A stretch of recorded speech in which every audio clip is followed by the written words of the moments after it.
My name is Cody Harris, and I'll be presenting on street gangs. These signs right here are a lot of the signs that are used throughout America. As you can see, the Athens Park Boys, simple, something like that. Go for it, try them. If you want to try them, try and go for it. So you got that, and then of course you got the Bishops, the Blackstones, and of course the Bloods for number 4. More or less just a B. That's kind of what it is. It's not the one that everybody thinks of right now. You've also got the Bounty Hunters, the Brims, Compton Crips.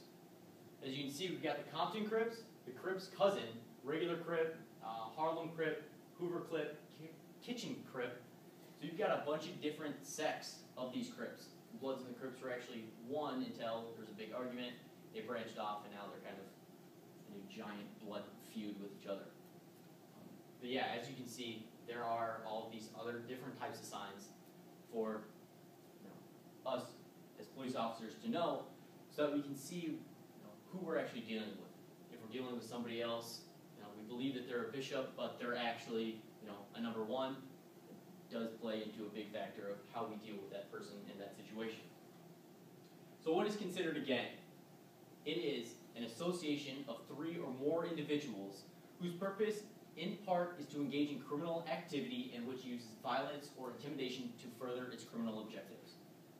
So a lot of people say, different groups and organizations are considered as gangs, but if they don't commit any criminal activity, they're not by the definition a gang. It's again just an organization. So what types of gangs are out there? As you can see, we have street gangs, which are your criminal organizations formed on the street, operating throughout the United States. So kind of just a bunch of people together, Crips and Bloods types of stuff.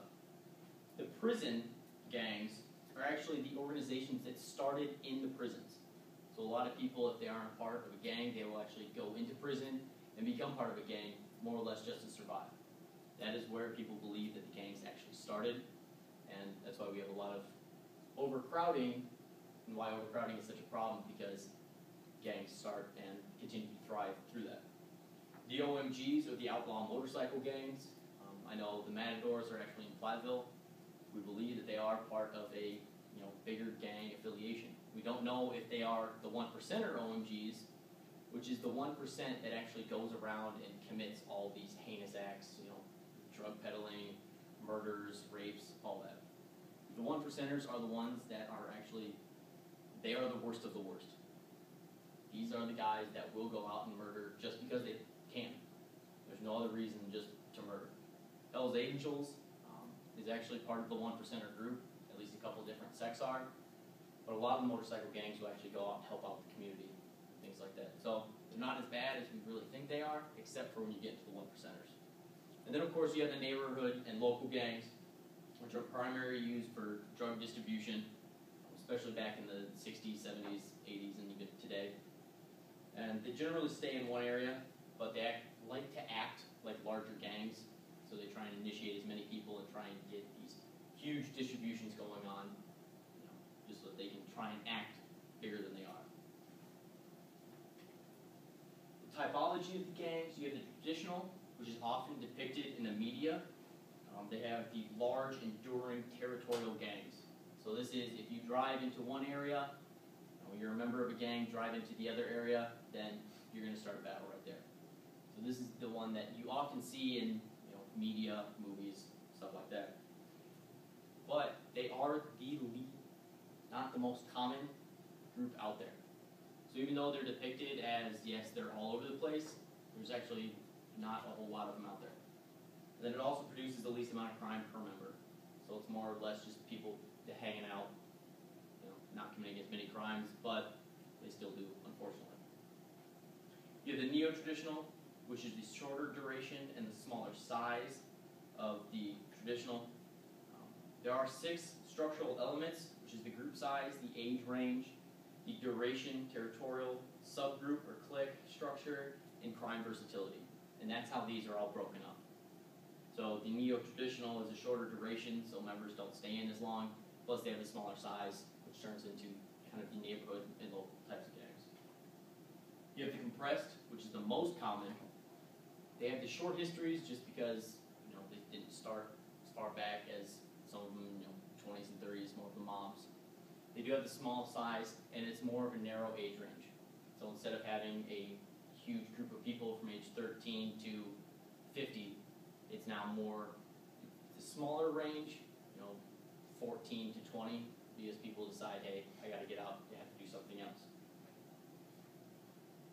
So the specialty is the small size, narrow age range, short duration, and crime focused.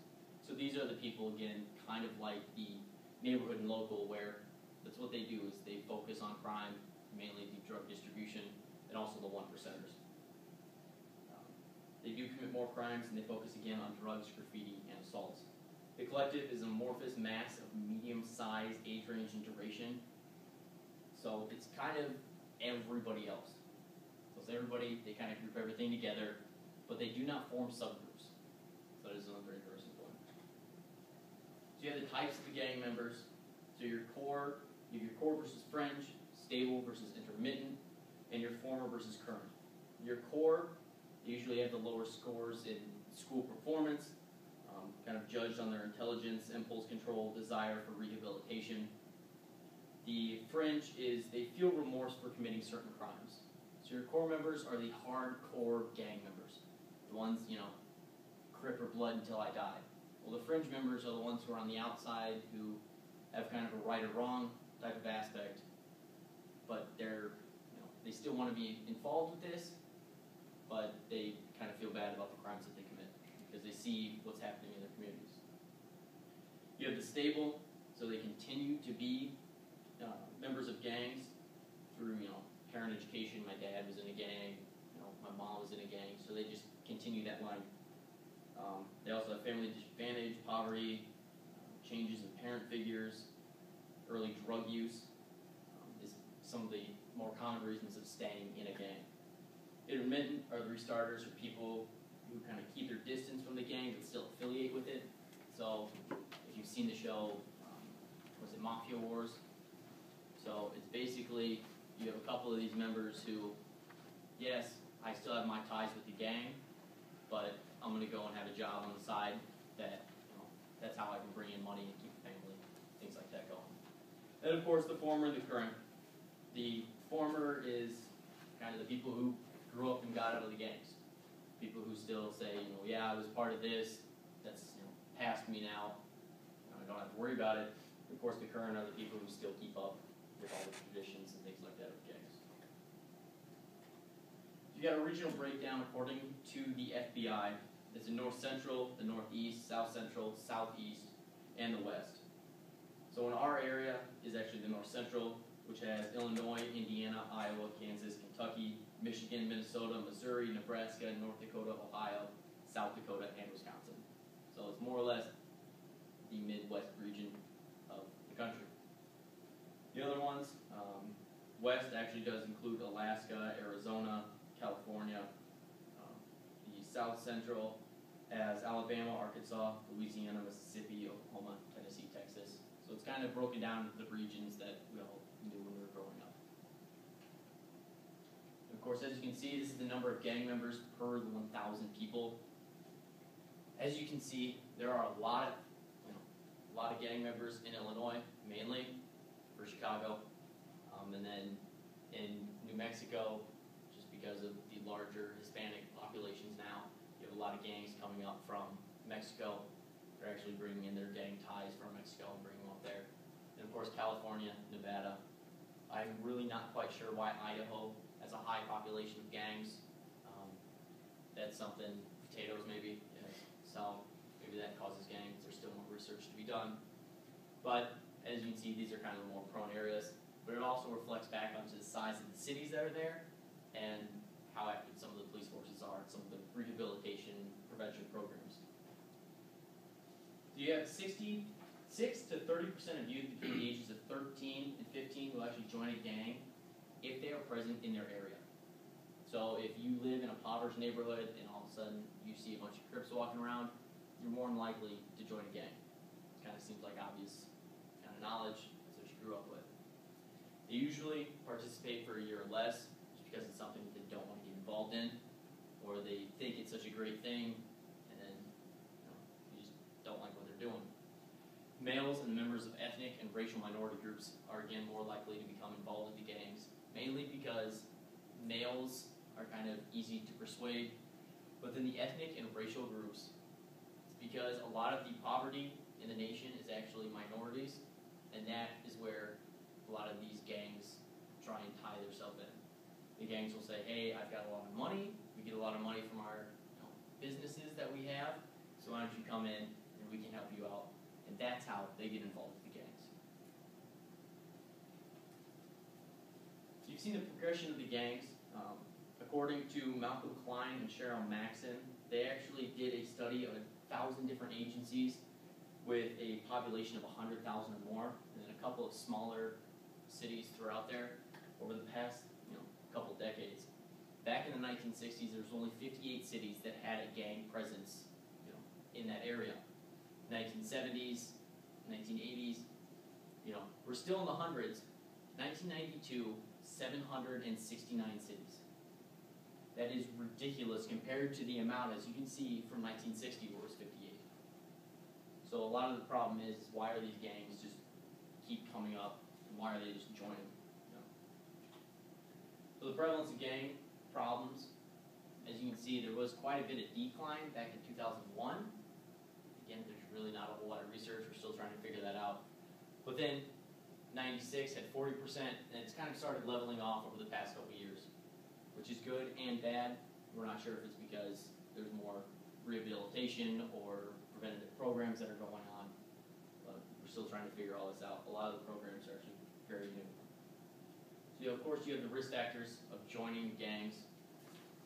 You have critical life events. So those can be serious illness or injury, or disruption in intimate social relationships. So a lot of the thing is, if somebody feels down, what the gangs will do, since they're already in the area, they'll say, hey, we're your friends, we'll be with you, through thick and thin, life or death. We'll be there for you. A lot of the people that join the gangs already have low self-esteem and weak parental monitoring. So you can kind of see that they want to look up to somebody, and these are the first people that reach out to them. Of course, peer delinquency and the negative peer influence. So a lot of bullying. A lot of people who are bullied will more than likely tend to go towards the gangs because they feel down, but the gangs can give them power and control that they've always been looking for. Of course, Los Angeles and Chicago, those are the two big cities. Of course, they have the most gangs of everybody. But 8% of the youth join the gangs by 17. Most youth don't actually participate in the gang activity. As you can see, remember the slide before, is they're usually in there for about a year or less. A lot of them just like to have the association, yeah, I'm in a gang, so they can act tough, carry guns, all that kind of stuff. They retain their affiliation for less than a year, as was stated in the slide before. And then right now, 37% of gang members were under 18 years old, just in these two cities. Where now 2/3 of those are adults. So you can kind of see that kind of shying away from just having the kids stay there for a year or less. But it's actually now moving into, they're kind of becoming those core members and sticking around for a longer period of time, which poses another problem, because if they have children, more likely to join the gang. The females in gangs, not kind of really heard of lately, but the National Youth Gang Center, they had a 2000 survey. They had about 6 females were involved in gangs. Again, the study reports about 1/4 to 1/3 of all gang members are females. So of course they are in the minority. And they do join at younger ages, but then again they quit earlier than boys. We again kind of really don't know why this is happening. Maybe it's because they're starting a family. I know a lot of the gangs are saying that if you become pregnant, then you can leave the gang. If you want to come back in, that's fine. But a lot of the mothers are actually getting into the mindset that I don't want my child around this. It was fun while it lasted, kind of like college. It was fun while it lasted, but we need to get out of it. And of course, the girl gang members are less likely to get the attention of the police. So that's why a lot of the predominantly male gangs will actually use female gang members to go and commit more crimes. So they also use younger children, because you really can't differentiate. So they have Great versus NYGC. GREAT stands for the Gang Resistance Education and Training. It actually trains different individuals on how to show signs of gang activity in their area. With GREAT, they've actually talked to about 25% of whites, 31% of blacks, and 25% of Latinos. And then NYGC is about 13% white, 31 black, and 47% Latino. So both of them do have their pretty predominant areas that they like to study in. But this also shows that everybody can get involved with gangs no matter what. So the reasons that a lot of people need help with gangs is they are a considerable cost to the community. There's a lot of graffiti that's put up, a lot of racial graffiti, things like that. Again, neighborhood and local, they do have very territorial ranges. So people can't go into those areas. It used to be a fantastic area, but now something happened, nobody can go in there. Businesses suffer. And it's also a considerable cost to the gang members. They have no future opportunities because they're not working, they're not going to school, they're out committing crimes. If they get arrested, they're usually sent to prison for quite a long time, just because they have a lot of other crimes that are building up until one breaks and then they're in. They are more likely to drop out of school because the other gang members, more than likely, didn't finish their high school degree. Also more likely to become teenage parents, just because you're out, you don't really have the parental control that a lot of college students have, even younger people right now, so they have more likelihood of being promiscuous and having children. Of course, unstable employment, just because you're kind of giving it to the man, you're not paying taxes, but you are committing drugs, you're using some of these drugs, so again, failing a lot of the drug tests that companies might do. Higher rates of welfare receipt, again, it also goes back up to the unstable employment, just because you're not working, you're not getting money, and you're having more children. And they have a higher rate to recidivate and be reconvicted. Recidivism, again, is the chance of you coming back to prison after you've already been in there once. We do have a very high recidivism rate, and since they have prison gangs now, and then also the street gangs, a lot of them will go back and still have their gang ties in the prison, and that's who they need to be around to survive. And once you get into that mindset, once you get out, you're going to be going back to the gang members that you were talking to and hanging out with before. Then proven that if there's a job afterwards, you don't hang out with those people, you have a lower recidivism rate, but it's the people that you know, the people that you grew up with, more or less. Large city study that they did, Rochester, Denver, Seattle, was Klein and Maxon.